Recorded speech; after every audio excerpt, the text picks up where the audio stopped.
نحمده ونصلي على رسوله الكريم أما بعد فقد قال النبي صلى الله عليه وسلم والله في عون العبد ما كان العبد في عون أخيه أو كما قال عليه الصلاة والسلام. میرے محترم بھائیوں، دوستوں اور بزرگوں، اس وقت ہمارے علاقے میں الیکشن کا دور ہو رہا ہے. ہر جگہ ہر پارٹیاں اپنے اپنے اعتبار سے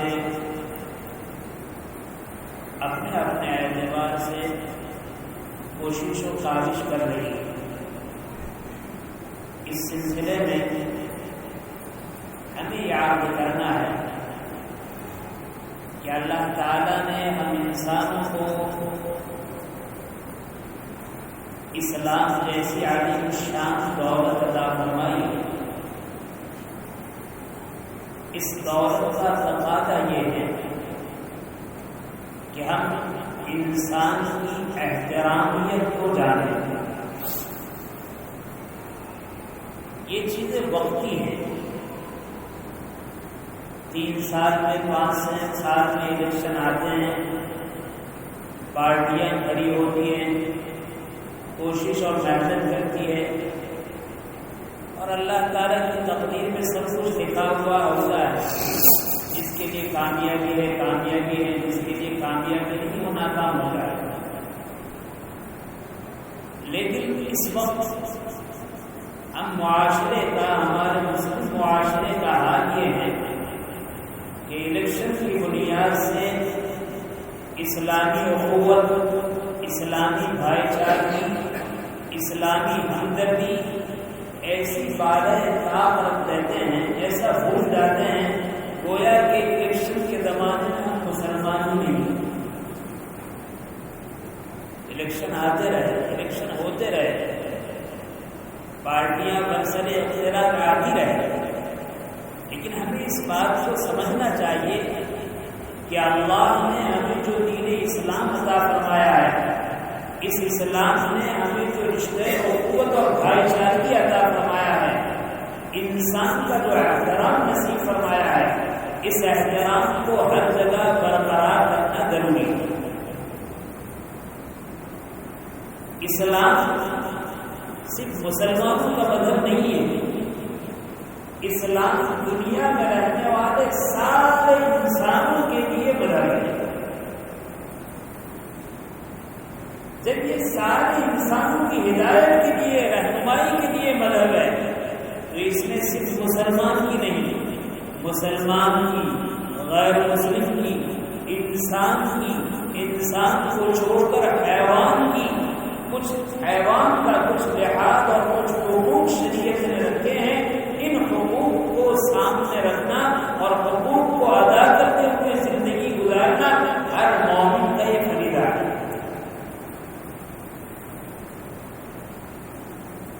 نبی کریم صلی اللہ علیہ وسلم ارشاد فرماتے ہیں واللہ فی عون العبد ما کان العبد فی عون اخیہ. اللہ تعالیٰ اس بندے کی مدد میں برابر لگے رہتے ہیں جب تک یہ بندہ اپنے بھائی کی مدد میں لگا رہتا ہے. ہر انسان اپنے اپنے اعتبار سے پریشان حال ہے، اور وہ چاہتا ہے کہ ہماری پریشانی دور ہو جائے، ہماری تکلیف دور ہو جائے. کوئی کمائی کے اعتبار سے، کوئی صحت اور تندرستی کے اعتبار سے، کوئی بیماری کے اعتبار سے، کوئی کام کاج کے اعتبار سے، کوئی ملازمت کے اعتبار سے، کوئی کاشتکاری کے اعتبار سے، دنیا کے مختلف شعبوں میں مشغول انسان اپنے آپ کو پریشان پاتا ہے، اور ہر شخص کا چاہیے ہے کہ میری پریشانی ختم ہو جائے، میری بگڑی بن جائے، میں کامیاب ہو جاؤں. آقا جہاں صلی اللہ علیہ وسلم نے ارشاد فرما دیا کہ اللہ تعالیٰ اس بندے کی بگڑی بناتا ہے جو بندہ اپنے بھائی کی بگڑی بناتا ہے. اور خود نبی کریم صلی اللہ علیہ وسلم نے عملی طور پر اس بات کو امت کے سامنے پیش کیا ہے. فتح مکہ کے موقع پر نبی کریم صلی اللہ علیہ وسلم کے وہ صحابہ جو ہجرت کر کے مکہ مکرمہ سے مدینہ گئے ہیں اور ہجرت سے پہلے ان پر ایسے حالات آئے ہیں، ایسے حالات آئے ہیں جس حالات کو پڑھنے کے بعد بھی آج کلیجہ تھررانے لگتا ہے۔ کسی آدمی پر ظلم و زیادتی، کسی آدمی کی ذلتی، کسی آدمی کو تکلیف پہنچانے کی جتنی شکلیں ایک انسان تصور میں لاتا ہے، شاید کوئی صورت ایسی نہیں ہوگی جو اس وقت حضرات صحابہ کرام رضی اللہ تعالیٰ عنہ ان صورتوں سے دو چار نہ ہوئے۔ مارا گیا، پیٹا گیا، گھسیٹا گیا، سخت بھاری چٹان سینوں پر رکھی گئی، پتھریلی گرم ریت پر ان کو لٹایا گیا، کوئی بھی شکل ایسی نہیں تھی جو وہاں نہیں ہوئی۔ ایسے صحابہ ہجرت کرنے پر مجبور ہوئے، ہجرت کی، اور ایک عرصے کے بعد حق تعالی شانہ نے ان کو کامیاب اور فتح یاب کر کے دوبارہ مکہ مکرمہ پہنچایا۔ لیکن جب مکہ مکرمہ آئے ہیں تو نبی کریم صلی اللہ علیہ وسلم کا ارشاد ہے کہ آج کا دن لڑائی کا دن نہیں ہے، آج کا دن معافی کا دن ہے۔ الیوم یوم المرحمہ، عفو درگزر کا ہے، معافی کا دن۔ اور سیرت میں تو یہاں تک لکھا ہے حضرات صحابہ رضی اللہ تعالی عنہ مکہ مکرمہ میں فتح مکہ کے ایام میں رات کی اپنی مشغولی کے بعد سو رہے ہیں، اور نبی کریم صلی اللہ علیہ وسلم اپنی سواری پر سوار ہو کر مکہ مکرمہ کی گلیوں کا گشت فرما رہے ہیں۔ کسی ساتھی نے دیکھا تو پوچھا، یا رسول اللہ، اللہ نے اس شہر کو آپ کے ہاتھوں پر فتح فرما دیا، آپ کو یہاں کا حاکم بنا دیا، آپ کو یہاں کا مختار بنا دیا، اب آپ کس کے گشت لگا رہے ہیں؟ آقا دو جہاں صلی اللہ علیہ وسلم نے ارشاد فرمایا، یہ وہ بستی ہے جہاں پر میرے صحابہ کو ستایا گیا، تکلیفیں دی گئی، مارا گیا، پیٹا گیا۔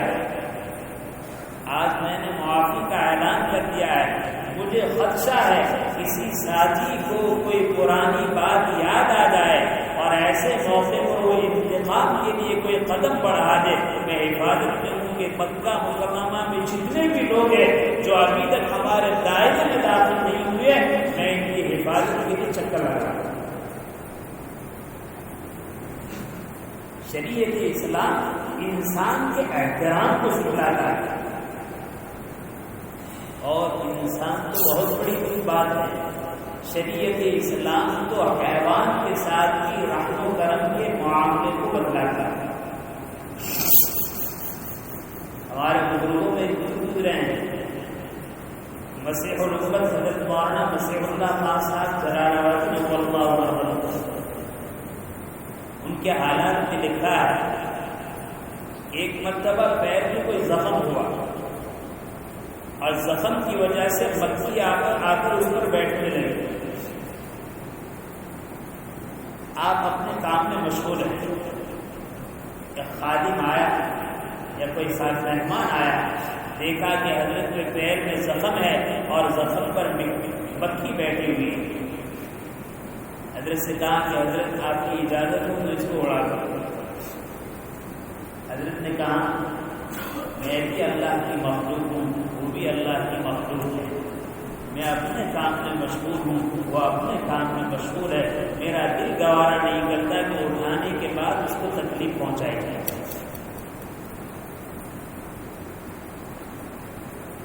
محدثین کے حالات میں لکھا ہے کہ ایک اللہ کے بہت بڑے بندے، بہت بڑے محدث اور مفسر، پہلے زمانے میں ہوتا تھا حدیث کو لکھتے تھے، کاغذ لکھنے کے لیے ہوتا تھا لیکن لکڑی ہوتی تھی، لکڑی کو قلم کی طرح تراشا جاتا تھا اور سیاہی کی ڈبیا ہوتی تھی، اس ڈبیا میں قلم ڈال کر اسے لکھتے تھے۔ آج کی طرح بال پین اور قلم نہیں تھے، چنانچہ محدث حدیث لکھنے کے لیے اس تراشے ہوئے قلم کو اس کی ڈبیا میں ڈالا اور ڈالنے کے بعد نکالا۔ جیسے ہی نکالا لکھنے سے پہلے وہاں پر مکھی آ کر بیٹھ گئی. آپ ٹھہرے رہے جب تک مکھی اس سیاہی کو پیتی رہی، آپ ٹھہرے رہے. جب مکھی اپنی طرف سے اڑی ہے پھر آپ نے لکھنا شروع کیا. انتقال ہوا، بارگاہ الہی میں پیشی ہوئی. حق تعالی شان نے فرمایا اے بندے میں نے تیری مغفرت فرما دی. اور معلوم ہے تجھے کس بات پر مغفرت فرمائی؟ اس بات پر مغفرت فرمائی تو اپنے وقت کا محدث تھا، بڑا حدیث لکھتا تھا، پڑھاتا تھا، پڑھتا تھا، مفسر تھا، قرآن کریم کی تفسیر کرتا تھا، لیکن مجھے تیرا ایک عمل پسند آیا. تو حدیث کو لکھ رہا تھا، لکھتے ہوئے تو نے اپنے قلم کو روشنائی کی ڈبیا میں ڈالا اور اس کے بعد اس کو نکالا، اور نکالنے کے بعد اس کو لکھنے سے پہلے اس کے اوپر مکھی آ کر بیٹھ گئی. تو نے میری ایک مخلوق کی پیاس کو بجھایا، مجھے تیری یادیں پسند آئی، اسی پر میں نے تیری مغفرت کر دی. شریعت اسلام ایسا آفاقی مذہب ہے، ایسا عالمگیر مذہب ہے. وہ صرف انسانوں کی بات نہیں کرتا، وہ صرف مسلمان کی بات نہیں کرتا، وہ تو حقوق بتلاتا ہے جانوروں، وہ حقوق بتلاتا ہے مکھی کے، وہ حقوق بتلاتا ہے چوپایوں کے، وہ حقوق بتلاتا ہے پرندوں اور چرندوں کے. یہ اسلام کی شان ہے. حضرت جنید بغدادی نور اللہ مرقدہ کے حالات میں لکھا ہے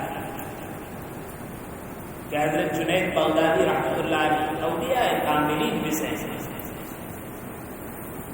بہت ساری عبادتیں اللہ کی توفیق سے انہوں نے کی ہیں. انتقال ہوا، انتقال کے بعد لوگوں نے نماز جنازہ پڑھی، دفنا دیا. کسی نے خواب میں دیکھا، پوچھا حضرت جنید کیا دنیا؟ کہا کہ معاملہ بڑا سخت تھا، ہمیں تو اعتماد تھا اپنے علم پر، اپنی عبادت پر، اپنے تقوی پر، اپنی تسبیحات پر، لیکن وہاں تو کوئی کام نہیں آیا. حق تعالیٰ کے دربار میں پیشی ہوئی، حق تعالیٰ شانوں نے فرما دیا تجھے معاف کر دیا، تیری مغفرت. کس بات پر؟ کہاں کہ راتوں کو تو چند رکعتیں مختصر پڑھ لیا کرتا تھا، اسی پر میں نے مغفرت فرمایا. حضرت جنید فرماتے ہیں خواب میں کہ نہ بڑی بڑی لمبی لمبی عبادتیں کام آئی، نہ لمبی لمبے مجاہدے کام آئے، نہ لمبی لمبی تسبیحات کام آئی تو رات کی تنہائی میں اللہ کے سامنے کھڑے ہو کر دو چار رکعت اللہ کے لیے پڑھی، وہ کام آئی. حق تعالی شانوں کو اپنی مخلوق سے، اپنے بندوں سے محبت ہے. اللہ کو جس سے محبت ہے، اگر کوئی آدمی محبت اللہ سے کرنا چاہتا ہے تو اس کے لیے ضروری ہے کہ جس سے اللہ کو محبت ہے وہ اس سے محبت کرے. یہ اللہ کی مخلوق ہے، اللہ کے بندے ہیں، اللہ کے بندوں کے ساتھ اللہ کو محبت ہے. اگر ہمیں محبت اللہ کی چاہیے تو ان بندوں سے محبت کرنا پڑے گا. حکیم محمد حضرت خان کی نور اللہ مرقدہ کے جلیل القدر خلیفہ تھے ڈاکٹر عارفی رحمۃ اللہ علیہ. وہ فرماتے تھے کہ میں دعا کرتا تھا اے اللہ اپنی معرفت نصیب فرما، اپنی محبت نصیب فرما.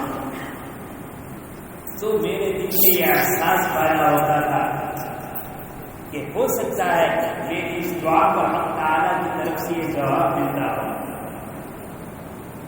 کہ عبدالحی تو میری محبت مانگتا ہے، تو مجھے دیکھ نہیں سکتا ہے، تو مجھ سے محبت کس طرح کرے گا؟ اگر تجھے مجھ سے محبت کرنا ہے تو میری مخلوق میرے بندوں سے محبت کر. میرے بندے میری محبت کا مظہر ہے، میری محبت کے ظاہر ہونے کی جگہ ہے. تو میری بندوں سے محبت کر، تو میرے بندے سے محبت کرے گا، تجھے مجھ سے محبت حاصل ہوگی. اور پھر بندوں میں وہ بندہ جو مومن ہو، اللہ نے ایمان کی دولت سے مالا مال فرمایا ہو، اس سے محبت. حضرت ابن عمر رضی اللہ تعالیٰ عنہ بیت اللہ کا طواف کر رہے ہیں اور بیت اللہ کو مخاطب ہوتے ہوئے فرما رہے ہیں کہ اے بیت اللہ میں جانتا ہوں تو اللہ کا گھر ہے، تیری بڑی عزت ہے، تیرا بڑا مقام ہے، تیرا بڑا رتبہ ہے، لیکن مجھے اچھی طرح یہ بات یاد ہے کہ ایک مومن کا مقام تجھ سے زیادہ ہے، ایک مومن کی حیثیت، ایک مومن کا خون تجھ سے زیادہ اللہ کی بارگاہ میں پسندیدہ ہے۔ میرے عزیز بھائیوں، آج ہمارا حال یہ ہے کہ جب ایسا الیکشن کا موقع آتا ہے، میں نے پہلے یاد کیا، الیکشن کے ایام میں ہمارا حال یہ ہوتا ہے کہ سب سے پہلے ہم ایمان والے بے ایمان مل جاتے ہیں، اور بڑی حیرت کی چیز ہے، میں نے تو پہلے بھی یاد کیا تھا، اختلاف رائے ہو سکتا ہے، کون سی پارٹی کو دیا جائے اور کون سی پارٹی کو نہ دیا جائے، اختلاف رائے ہو سکتا ہے، لیکن اس اختلاف کی وجہ سے آپس میں دشمنیاں، آپس میں ایک دوسرے کے خلاف بدگشائی، آپس میں ایک دوسرے کے خلاف الزام تراشی، آپس میں ایک دوسرے کو بدنام کرنا، آپس میں ایک دوسرے کے خلاف کیچڑ اچھالنا، یہ مومن کی شان نہیں ہے۔ عقل مندو ذرا عقل سے کام کرو۔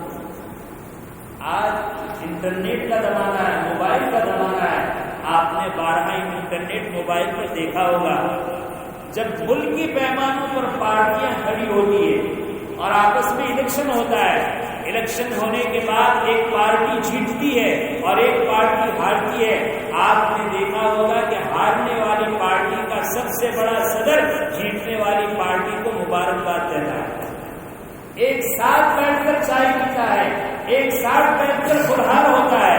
عقل مندو، ہماری عقل کہاں پر مت ماری گئی، ہماری عقل کہاں پر مقصد ہو گئی، ہم کتنے بیوقوف بن گئے۔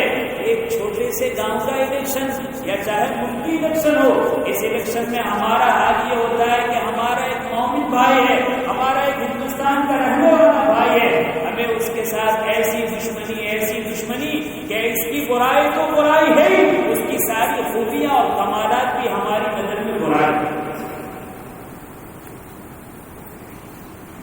کیا الیکشن اس لیے آتا ہے کہ ایماندار بے ایمان بن جائے، کیا ایک سچا مسلمان جھوٹا بن جائے، کیا ایک غیبت سے اپنی زبان کو حفاظت کرنے والا غیبت میں مبتلا ہو جائے، کیا مسلمان کی خود کی حفاظت کرنے والا اس کی عزت کو عزت کو پائمال کرنے والا بن جائے، تازہ کرنے والا بن جائے، مومن کی یہ شان ہے۔ اس لیے الیکشن میں نظریات کے اختلاف ہو سکتے ہیں، کسی کے نزدیک کوئی پارٹی بہتر ہے، کسی کے نزدیک کوئی پارٹی بہتر ہے، یہ تمہارا اپنا مسئلہ ہے۔ میں یہ کہوں گا کہ ایسے موقع پر ہمیں انسانیت کے احترام کو برقرار رکھنا ضروری ہے۔ میں نہیں کہتا مسلمان کا لحاظ رکھو، مسلمان کا لحاظ رکھو، غیر مسلم برادران وطن کا لحاظ رکھو، گاؤں میں رہنے والے ایک ایک شخص کے احترام کو برقرار رکھو۔ میرے بھائی، اس الیکشن کے بعد ہمیں مل کر کام کرنا ہے، اور طے شدہ ہے جس کے مقدر میں اللہ نے فتح لکھی ہے وہ کامیاب ہونے والا ہے، جس کے مقدر میں ہار لکھی ہے وہ ہارنے والا ہے۔ یہ تقدیر کا فیصلہ ہے۔ دنیا دار الاسباب ہے، آدمی محنت کرتا ہے کرے، لیکن اس محنت میں کسی کو بدنام کرنا، کسی کے خلاف زبان درازی کرنا، کسی کے عیب کو چھت کے اوپر چڑھ کر آشکارا کرنا، شریعت اسلام اس کی اجازت نہیں دیتی۔ اور میں تینوں پارٹی کے ذمہ داروں سے اس جامع مسجد کے محراب سے میں اعلان کروں گا، بہت ادب کے ساتھ، بہت دل کے ساتھ، کہ جو پارٹی بھی برسر اقتدار آ جائے، جس پارٹی کو کامیابی اور فتح حاصل ہو جائے، اس کے بعد ان کو تو چاہیے کہ وہ پارٹیاں جو ہار چکی ہے، عقل مندی اور دانائی کی بات یہ ہے کہ جنہوں نے تمہیں ووٹ کیا ہے وہ ان کے دل تمہارے ساتھ ہے، اب تمہیں کام یہ کرنا ہے کہ اوروں کو دل کو ہمیں جیتنا ہے۔ اور جیتنے کا طریقہ یہ نہیں ہے کہ پارٹی برسر اقتدار آنے کے بعد، جیت کے بعد ہم جلوس نکالیں، ہم ناچ گانا کریں، ہم نہ کرنے کے ہزارے کام کریں، جو پارٹی ہاری ہوئی ہے اس کے دل کو زخمی کرے، اس کے گھروں پر جا کر بم تماشے کرے اور اسی طریقے سے پٹاخے پھوڑے جائے، یہ ہمارا کام نہیں، یہ بیوقوفی کا کام ہے۔ اسلام کو بہت معافی ہے، اپنی اعتبار سے دنیا کا معاشرہ بھی اس کو پسند نہیں کرتا کہ ایسے کام کیے جائے۔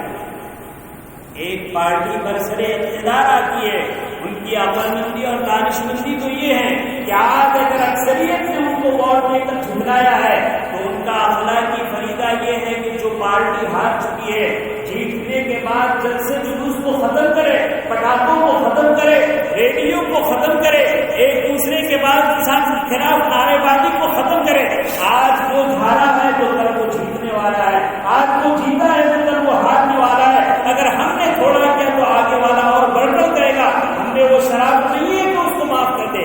عقل مندی کی بات یہ ہے کہ ایسے موقع پر اگر کسی بڑے پارٹی کو اللہ نے فتح عطا فرمائی تو یاد رکھنا چاہیے اس کو ہر اس آدمی سے جو دوسری پارٹی سے تعلق رکھتا تھا، دوسری پارٹی کے بڑے لوگ تھے، ہر ایک سے جا کر ملے اور ملنے کے بعد کہے کہ یہ تو ایک ہمیں پارٹی کا اصول ہے، دستور ہے، یہ تو ایک طریقہ ہے۔ آج میں جیتا ہوں کل آپ جیت سکتے ہیں، ٹھیک ہے آپ کی پارٹی ہار گئی، ہماری پارٹی جیت گئی، اب ہمیں ساتھ مل کر کام کرنا ہے اور یہ اعلان کرے کہ میں اپنی جیتی ہوئی پارٹی کا جو کام کروں گا اس سے زیادہ میں تمہارا کام کرنے کے لیے تیار ہوں۔ دن کو جیتنے کا تو موقع یہ ہے کہ آج اگر میں بن حریف نہیں آیا ہوں، چند ووٹوں کی بنیاد پر آیا ہوں، میں ایسا کام کروں کہ آئندہ بن حریف آ جائے۔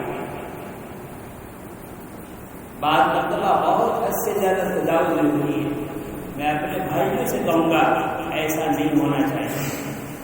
مسلمان کی غیبت آپ سنیے، غیبت کتنی بری چیز ہے۔ حضرت عبداللہ ابن عمر رضی اللہ تعالیٰ عنہ کی خدمت میں اصحاب بیٹھے ہوئے تھے، کسی آدمی نے حجاج ابن یوسف کا ذکر بد شروع کر دیا، غیبت شروع کر دی۔ حضرت عبداللہ ابن عمر نے روک دیا کہ رک جاؤ، خاموش رہو، اور پھر کہا تم غیبت کر رہے ہو حجاج ابن یوسف کی، اس کے کارنامے اس کے ساتھ ہے، اس کے جرائم اس کے ساتھ ہے، اس کی برائیاں اس کے ساتھ ہے، لیکن یاد رکھنا جب موقع آئے گا آپ کو انصاف کا تو اگر کسی نے تمہاری غیبت کی ہے اللہ اس کی نیکیاں تمہیں دلوائے گا، اور اگر تم نے کسی کی غیبت کی ہے تو اللہ تمہاری نیکیاں انہیں دلوائے گا۔ ایسا نہ ہو کہ حجاج ابن یوسف کی غیبت کرنے پر تمہیں اپنے نامہ اعمال سے نیکیاں اس کو دری ہو۔ میرے بھائی سوچ سمجھ کر کام کرے، عقل مندی سے کام کرے، اس طریقے سے برائیوں کا غلط ماحول نہ بنائے۔ اللہ تعالیٰ نے جو باتیں کہلوائی اللہ تعالیٰ ہمیں عمل کی توفیق نصیب فرمائے۔ آمین۔